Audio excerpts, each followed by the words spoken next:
स्वराज्याचा बुलंद आवाज, टी बुलंद सेना नंबर 1। खूप चांगली बातमी।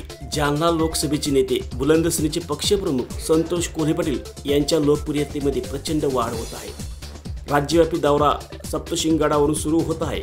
मुख्यमंत्री देवेंद्र फडणवीस पासून तर अनेक राज्यमंत्री कॅबिनेट मंत्री सुद्धा या दौऱ्यामुळे त्यांच्या कामाला त्यांचा फायदा होऊ शकतो। पण मात्र महाराष्ट्राच्या राजकारणात शिवसेना असेल, भाजप असेल, काँग्रेस असेल, राष्ट्रवादी असेल, उद्धव ठाकरे यांचा गट असेल, एकनाथ शिंदे यांचा गट असेल, कोकणामध्ये उद्धव ठाकरे आणि एकनाथ शिंदे यांच्या गटाची शक्ती जास्त आहे।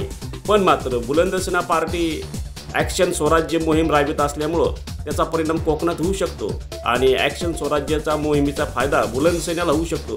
2029च्या अगोदर बुलंद सेनेच्या महाराष्ट्रात मुख्यमंत्री विराजमान होऊ शकतो। कदाचित देवेंद्र फडणवीस 2029 पर्यंत मुख्यमंत्री नसतील।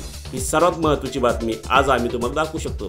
त्याचं एक कारण असं आहे, पंतप्रधान नरेंद्र मोदी, अमित शाह गृहमंत्री आणि भारतीय जनता पार्टीचे प्रदेशाध्यक्ष हे बुलंद सेनेचे नेते व पक्षप्रमुख संतोष कोल्हे पाटील यांना महाराष्ट्राचे मुख्यमंत्री करू शकतात। कारण 29च्या त्यांना लोकसभा जिंकायची असेल तर।